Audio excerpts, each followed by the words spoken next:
پاکستان دنیا میں امن کا ضامن بن گیا، ایران کا مذاکرات کا اگلا دور پاکستان میں ہی کرنے پر اصرار۔ ذرائع کا کہنا ہے ایرانی قیادت کو پاکستان کے سیکیورٹی انتظامات پر بھروسہ، پہلے دور میں کیے گئے اقدامات سے بھی مطمئن۔ امریکی خبر ایجنسی اے پی کا دعویٰ ہے مذاکرات کا دوسرا دور جلد ہی اسلام آباد میں ہو سکتا ہے۔ پاکستان فریقین کو دوسرے مرحلے کی میزبانی کی پیشکش کر چکا۔ پاکستان نے سیز فائر کی مدت ختم ہونے سے پہلے مذاکرات منعقد کرنے کی تجویز دی ہے۔ امریکی ٹی وی CNN نے دعویٰ کیا امریکی حکام جنگ بندی مدت ختم ہونے سے پہلے دوسری براہ راست ملاقات پر غور کر رہے ہیں۔ ٹرمپ کابینہ کے حکام ایرانیوں کے ساتھ ممکنہ ذاتی ملاقات پر تبادلہ خیال میں مصروف ہیں۔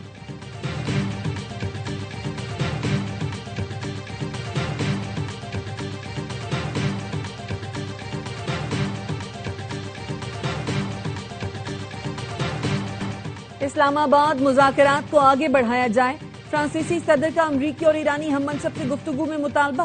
اپنے ایکس پیغام میں لکھا امریکی اور ایرانی صدر سے بات ہوئی ہے، غلط فہمیوں کو دور اور مزید کشیدگی سے بچنے پر زور دیا۔ ضروری ہے کہ جنگ بندی کا تمام فریق سختی سے احترام کریں، جنگ بندی میں لبنان بھی شامل ہو۔ انتہائی اہم ہے کہ آبنائے ہرمز کو بغیر کسی شرط کنٹرول یا ٹول ٹیکس کھولا جائے۔ ایرانی صدر مسعود پزشکیان نے فرانسیسی ہم منصب سے گفتگو میں کہا بین الاقوامی قوانین کے تحت مذاکرات جاری رکھنے پر تیار ہیں۔ یورپ امریکہ کو معاہدہ کرنے پر زور دے، ایران سفارتکاری کو ترجیح دیتا ہے۔ دھمکیاں، دباؤ اور فوجی کارروائیوں پر مبنی نقطۂ نظر مؤثر نہیں، اس سے صرف مسائل بڑھیں گے۔ روسی وزیر خارجہ کا ایرانی ہم منصب سے رابطہ، کہا مذاکرات کا سلسلہ جاری رکھنا اور تنازع کا حل تلاش کرنا ضروری ہے۔ روس بحران کے خاتمے میں مدد کرنے کو ہمیشہ تیار ہے۔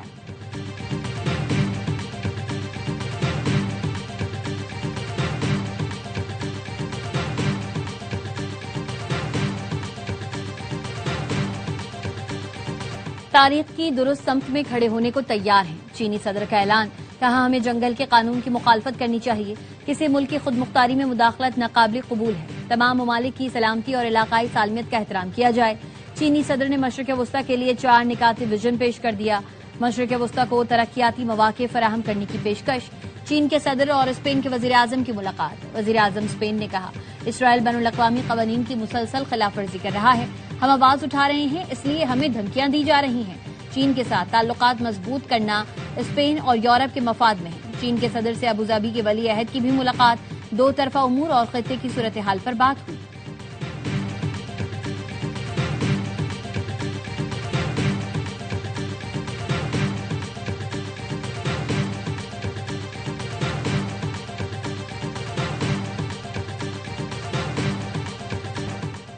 امریکہ کی ناکہ بندی کے بعد آبنائے ہرمز سے چینی جہاز گزر گیا۔ شپنگ ڈیٹا کے مطابق دی رچ سٹاری نامی چینی جہاز سب سے پہلا جہاز ہے جو ناکہ بندی کے بعد آبنائے ہرمز سے گزرا۔ امریکی صدر ٹرمپ نے سوشل میڈیا پر بتایا آبنائے ہرمز سے گزشتہ روز 34 جہاز گزرے ہیں، یہ بے وقوفانہ بندش کے بعد سے سب سے بڑی تعداد ہے۔ امریکی صدر ٹرمپ کے حکم پر آبنائے ہرمز کی امریکی فوجی ناکہ بندی جاری۔ امریکی اخبار وال اسٹریٹ جرنل کے مطابق 15 سے زائد امریکی جنگی جہاز آپریشن کی معاونت کے لیے موجود ہیں۔ خلیج فارس، خلیج عمان اور بحیرہ عرب کے حصوں میں پابندیاں نافذ ہیں۔ برطانوی میری ٹائم کے مطابق ایرانی بندرگاہوں اور ساحلی علاقوں کے لیے سمندری رسائی محدود ہو گئی ہے۔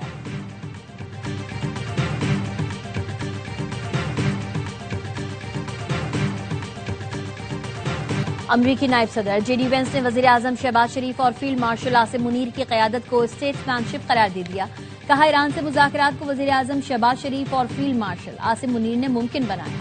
امریکی نشریاتی ادارے سے انٹرویو میں ان کا کہنا تھا جنگ بندی کا سارا کریڈٹ پاکستانی وزیر اعظم اور فیلڈ مارشل کو جاتا ہے۔ اسلام آباد مذاکرات میں کافی پیش رفت ہوئی، ایران ہمیں مطمئن نہ کر سکا، گیند اب تہران کے کوچ میں ہے، ریڈ لائنز واضح کر چکے ہیں، بتا دیا ہے جوہری مواد کو ایران سے باہر نکلتے دیکھنا ضروری ہے، اگلا قدم تہران کے فیصلے سے مشروط ہے، دیکھتے ہیں وہ ڈیل کرتا ہے یا نہیں۔ وزیر اعظم شہباز شریف کے غیر ملکی دورے کے پروگرام میں تبدیلی، حکومتی ذرائع کے مطابق وزیر اعظم اب سعودی عرب اور ترکی کے ساتھ قطر بھی جائیں گے۔ نائب وزیر اعظم اور وزیر خارجہ اسحاق ڈار اور دیگر حکام بھی ساتھ ہوں گے۔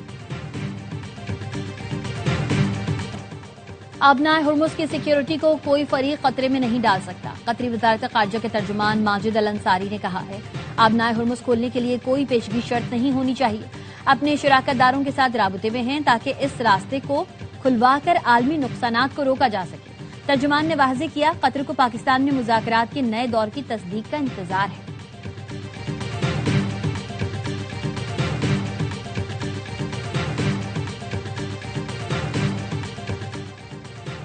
اٹلی کا اسرائیل کے ساتھ فوجی تعاون کا معاہدہ معطل کرنے کا اعلان۔ اطالوی وزیر اعظم جارجیا میلونی نے کہا موجودہ صورتحال کے پیش نظر اسرائیل کے ساتھ دفاعی معاہدہ معطل کرنے کا فیصلہ کیا ہے، جس میں فوجی ساز و سامان اور ٹیکنالوجی کی تحقیق کا تبادلہ شامل ہے۔ تہران نے خیر سگالی کے طور پر 450 کلو گرام افزودہ یورینیم کو کم درجے تک لانے پر رضامندی ظاہر کی تھی، لیکن امریکہ پیچھے ہٹ گیا۔ ایرانی پارلیمنٹ کے ڈپٹی اسپیکر علی نگزاد کا کہنا ہے امریکہ اور سعودی عرب کی شراکت سے یورینیم افزودگی کم کرنے کے لیے ایک کنسورشیم تشکیل دیا جانا تھا، مگر بعد میں امریکہ نے معاہدہ ختم کر دیا۔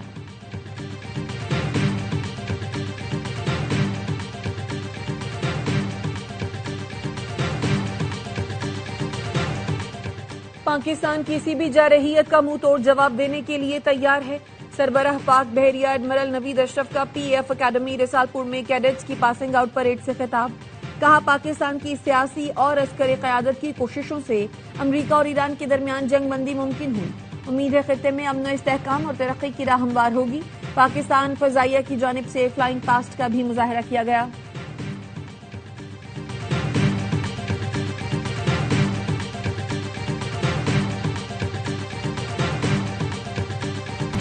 کاروباری اور صنعتی لوگ باہر رکھے پیسوں کا کچھ حصہ پاکستان لائیں۔ ہم یہ نہیں کہتے کہ پورا پیسہ پاکستان لائیں، صرف 30% پیسہ ملک میں واپس لے آئیں تو 10 ارب ڈالر سے بھی زیادہ ہو جائے گا۔ وزیر داخلہ محسن نقوی کا کراچی میں ایف پی سی سی آئی سے خطاب۔ کہا دنیا میں کاروبار سے اتنا منافع کہیں نہیں جتنا پاکستان سے ہے۔ فیلڈ مارشل جو بھی بات کرتے ہیں وہ پورا کرتے ہیں۔ وزیر اعظم شہباز شریف کو دیکھا ہے جو مرضی ہو وہ اپنا وعدہ پورا کرتے ہیں۔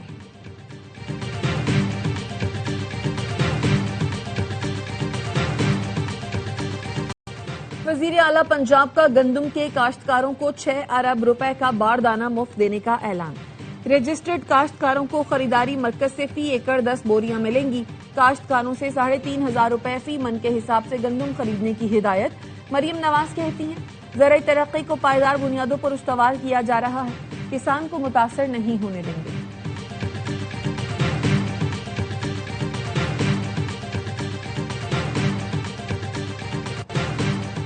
وزیر اعلیٰ سندھ کا سبسڈی لینے والے کاشتکاروں سے گندم خریدنے کا حکم۔ تمام اضلاع میں گندم خریداری مراکز فوری متحرک اور خریداری مہم تیز کرنے کی ہدایت۔ گندم خریداری پالیسی کے جائزہ اجلاس سے خطاب میں کہا کاشتکاروں کو بروقت ادائیگی یقینی بنائی جائے، اپنا باردانہ استعمال کرنے والے ہاریوں کو منظور نرخ پر معاوضہ دیا جائے۔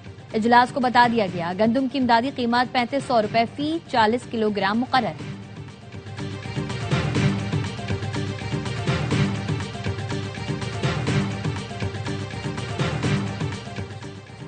بانی پی ٹی آئی سے ملاقاتوں پر مکمل پابندی عائد، گھر والوں، وکیلوں اور قیادت کو بھی رسائی نہیں۔ Chairman P T I barrister Gohar Ali کہتے ہیں عدالتوں سے رجوع کے باوجود بانی پی ٹی آئی سے ملاقاتوں کی اجازت نہیں ملی۔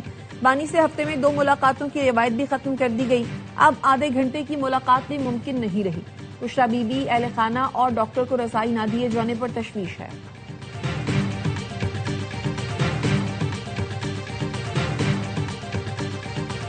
بانی پی ٹی آئی اور بشرا بی بی کی ملاقات کرا دی گئی۔ جیل ذرائع کا کہنا ہے سابق وزیر اعظم اور اہلیہ کی ملاقات 30 سے 35 منٹ جاری رہی۔ ملاقات کانفرنس روم میں کرائی گئی۔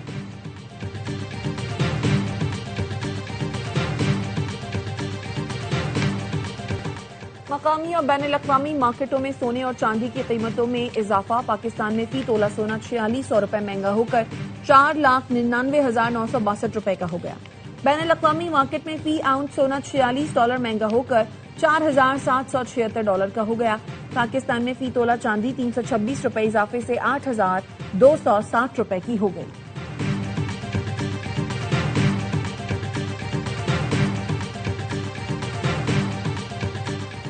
سندھ حکومت کی اولین ترجیح خواتین کو بااختیار بنانا اور انہیں محفوظ سفری سہولتوں کی فراہمی ہے۔ سندھ کے سینئر وزیر شرجیل انعام میمن کی محکمہ ٹرانسپورٹ و ماس ٹرانزٹ کے اجلاس میں گفتگو۔ آئندہ مالی سال کے لیے ای وی، ہائیبرڈ اور ڈبل ڈیکر بسز کی خریداری کا فیصلہ۔ شرجیل انعام میمن کا کہنا ہے سکھر اور حیدرآباد کی خواتین کو پنک سکوٹیز کی فراہمی خواتین کو بااختیار بنانے کی جانب اہم قدم ہے۔ پیپلز بس سروس آئندہ ہفتے سکھر تا شکارپور روڈ پر شروع کر دی جائے گی۔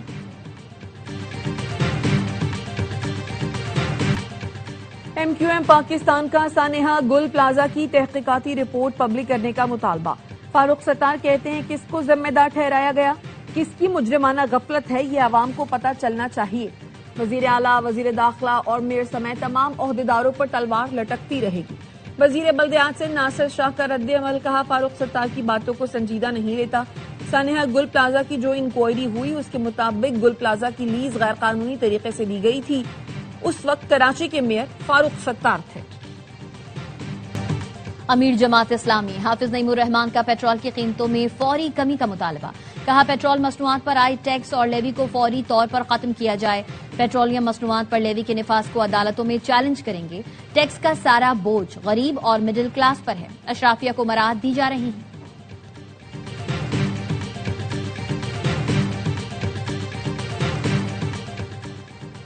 پورٹ قاسم پر پیٹرول اور ایل پی جی کے جہازوں کی آمد جاری۔ پورٹ قاسم فوٹکو ٹرمینل پر پیٹرول سے بھرے مزید 2 جہاز پہنچ گئے۔ ایم ٹی بورگان سے 42,418 ٹن موٹر آئل اور ایم ٹی لامو سے 57,650 ٹن پیٹرول پورٹ قاسم پہنچا۔ بورگان جہاز سعودی عرب کی بندرگاہ یمبا سے پیٹرول لے کر فوٹکو ٹرمینل پر لنگر انداز ہوا۔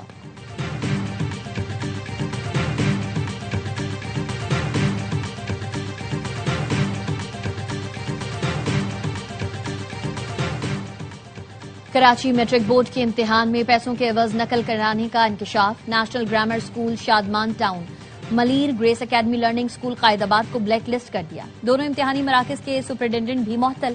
بن Qasim town Grace Academy of Learning secondary school کے سینٹر انچارج حنیف ملک پر مقدمہ درج۔ مدعی محمد قاسم کے مطابق سینٹر انچارج حنیف ملک نے نقل کروانے کے لیے فی پرچہ 5,000 روپے کا مطالبہ کیا۔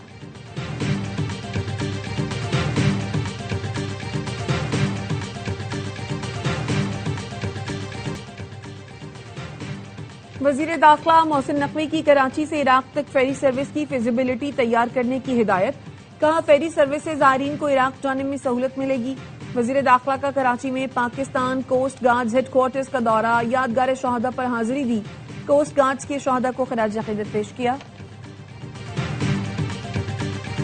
رواں سال کی دوسری قومی انسداد پولیو مہم کا دوسرا روز، ملک بھر میں 4,53,00,000 بچوں کو ویکسین پلانے کا ہدف مقرر کیا گیا ہے۔ پاکستان اور افغانستان میں انسداد پولیو مہم بیک وقت چلائی جا رہی ہے۔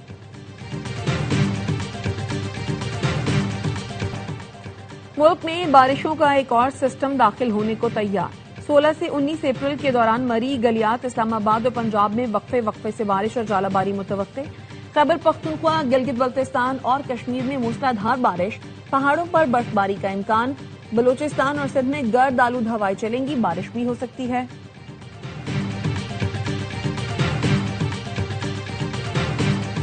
گردوارہ پنجہ صاحب حسن ابدال میں بیساکھی میلہ، 6,000 سے زائد ملکی و غیر ملکی سکھ یاتریوں کی شرکت۔ وزیر اعظم شہباز شریف کی پاکستان سمیت دنیا بھر کی سکھ برادری کو بیساکھی کی مبارکباد، کہا حکومت پاکستان تمام سکھ اور ہندو یاتریوں کو ہمیشہ خوش آمدید کہتی ہے۔ مذہبی مقامات پر سکھ یاتریوں کو ہر ممکن سہولتیں فراہم کرنے کے لیے اقدامات کیے گئے ہیں۔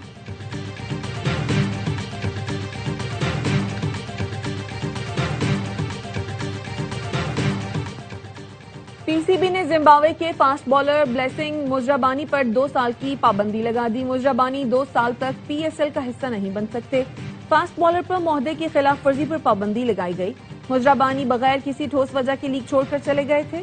پی سی بی اعلامیے میں کہا گیا ہے کھلاڑی نے شرائط طے ہونے کے باوجود دوسرے معاہدے کو ترجیح دی۔ پی ایس ایل کی سالمیت برقرار رکھنے کے لیے تعدیبی کارروائی ضروری تھی۔